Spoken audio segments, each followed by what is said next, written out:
Webuwungeeredde olunaku olwaleero nga bannayuganda naddala bannakibiina kya NUP ate era kw'ossa n'abantu b'e Kalangala nga bali mu kiyongobero oluvannyuma lw'omubaka omukyala owa disitulikiti y'e Kalangala Honorable Helen Nakimuli okuva mu bulamu bw'ensi eno. Ono yabadde akiikirira disitulikiti y'e Kalangala mu paaliyamenti era nga ne mu mwezi ogwa January yaddamu n'aweebwa ekisanja ekirala okuddamu okukiikirira abantu b'eyo. Wabula bannayuganda bangi kibakubye enkyukwe kubanga omukyalo ono yennyini ye yeevuze ne yeetwala mu ddwaliro nga kiraga nti embeera ye oba oliawo teyabadde mbi nnyo etiisa. So sinakuweereza Nakimuli message nti oli bulungi nga ndowooza lwaki okakkana ne ŋŋenda mu ddwaliro. Bwe ntuuse mu ddwaliro osawoneza omuntu bantu bakkiriza tusooke tuyinge tumulabeko. Tugenza okutuuka nga Nakimuli afudde nga Nakimuli agenze. Kyannaku nnyo ku myaka gya Nakimuli gy'abadde nagyo omalirivu atalwadde nti oba alwaddeko oba agenze wali. Ne submission gye yakola mu parliament twagikola ku lwako naffe embi. Yasooka okwogera ne musaba information n'ampa n'enjogera n'addamu n'ayogera. Ne twogerezeganya ku nsonga zaffe naddala zaali za bya mizannyo. Nakimuli twayingira ffenna parliament ate yali mukwano gwange before parliament. Gye tutambula ffenna nga mukwano gwaffe nnyo abadde mulambulukufu ng'akuwulya kyawulya naki. Tunakkiriza kituuseewo naye nze ng'alabyeko nzikiriza Nakimuli agenze. Katonda kutugumya abafamire ye, kutugumya omwana we, okugumya abantu bonna. Mukama atukoze ekintu. Ku myaka egyo twali addadda siwe Nakimuli. Kayemba Sodo. Ono yaweereza n'akafaananyi abamu ku babaka okuli omubaka ow'Emityana eyo Francis Zaake Butebi n'agamba nti munnange ŋŋenze kulongoosebwa naye munsabire.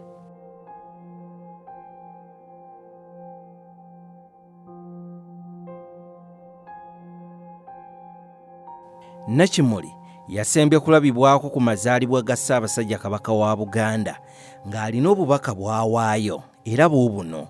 Olwaleero mbadde nzija ssebo w'ekitiibwa Katikkiro ne ndaba ku X nga waliwo omutemu gwe balese mu kkooti y'abantu naye bamulese bamuwembejja, bamulese bamukuumye, bamulese nga balinga abaleeta zaabu.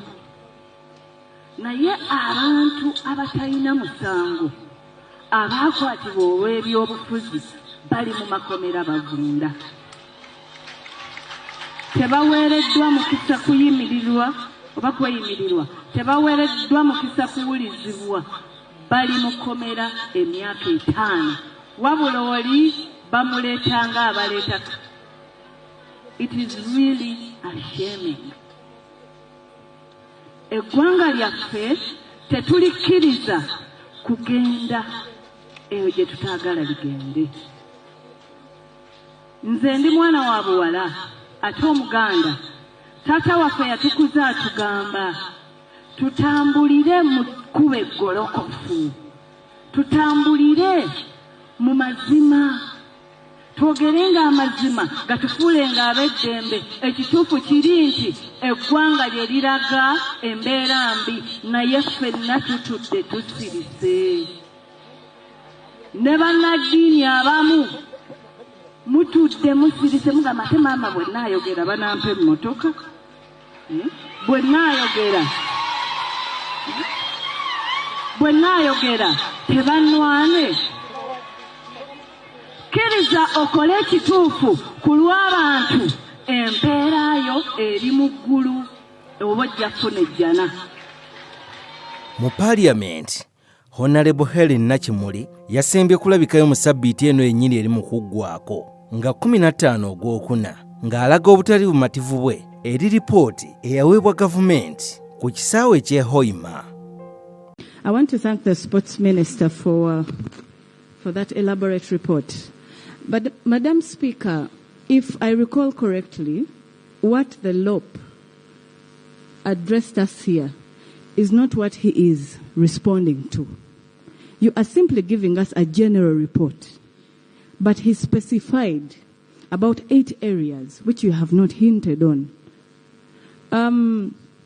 Firstly, like you said, we have a deadline of August. CAF is coming back in August. You have said government has done this and that.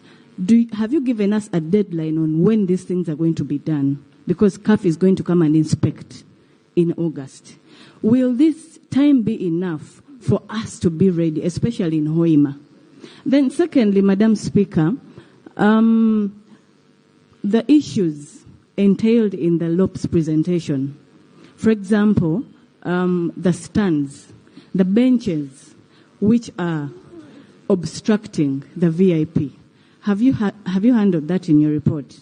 And then also, Madam Speaker, I want to ask the Minister, the contractor you got, why didn't you get professionals to work on this pitch and to approve? And the plan you have, why didn't you share with CAF? Because they are the ones who are supposed to inspect. Where did you get the plan you used for Hoima City Stadium? And allow me give him information. Thank you. Abantu ab'enjawulo mu bibiina eby'enjawulo balaze okunyola kwabwe olw'okufirwa kwa Honorable ono.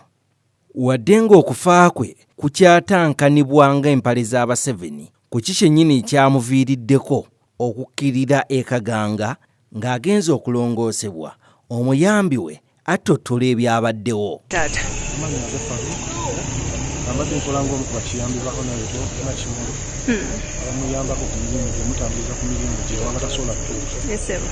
So olunaku lwaleero ku makya nkoleddeko n'aŋŋamba aze mu ddwaliro kuba mbadde mbadde nkimanyiiko nagoba operation ya leero, so nenzijja ne musangawo na bwayingidde mu theatre zibadde sanga mukaaga bamuyingiza mu theatre ne tubeerawo awo paka ssaawa mwenda nga bamulongoosa.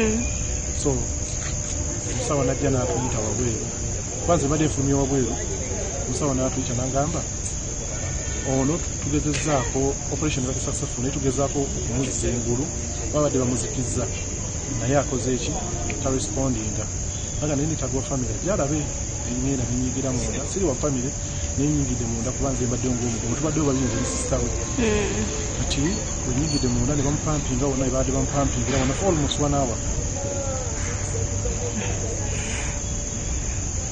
Bulwadde ki obulwadde busumbuwa Honorable? Sisobola kugamba nti birwadde webiti ne webiti kuba tulinda lipooti y'abasawo bakubuulira ekituufu. Saagala kwogera kirala nga ate n'abasawo bagenda kwogera kirala, so badde nsaba tulindeko kubanga abasawo bagenda tubuulira ki ekituufu ekiba kifuddeyo naye nga lona bakusanga kumi ezaaleero zakalungi. Faruku, eddwaliro baliyita batya erinnya lyalyo? Alexandria Specialized Hospital bali abakazi yaliri awo Yusufu Railroad after ekizimbe kya Subiru ekyo awo wansi w'ebiri. Kitalo nnyo ssebo. Ssaabawandiisi w'ekibiina kya National Unity Platform David Lewis Rubongweya naye yayogedde kufa kwa Honorable ono.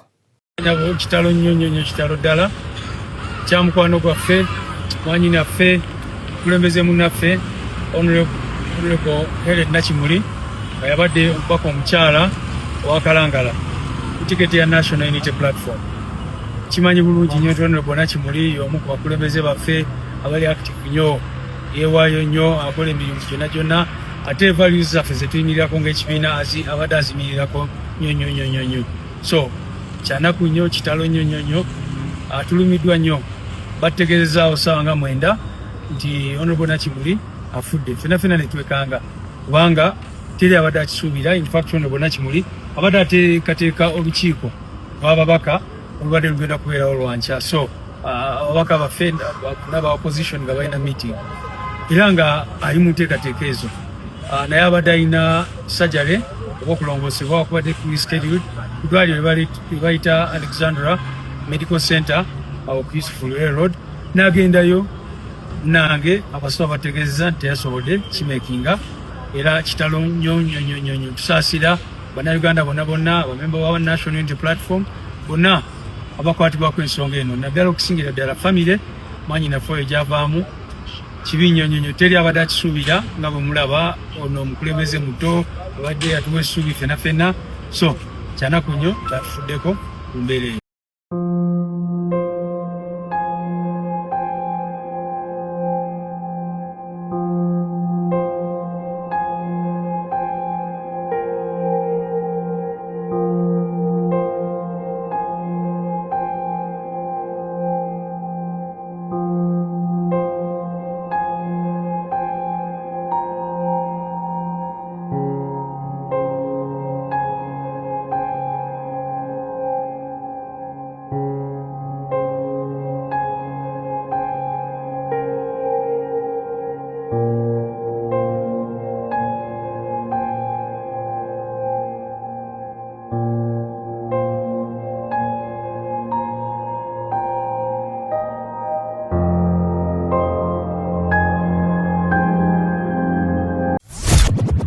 tukwaniriza ku Kabyanzo Media.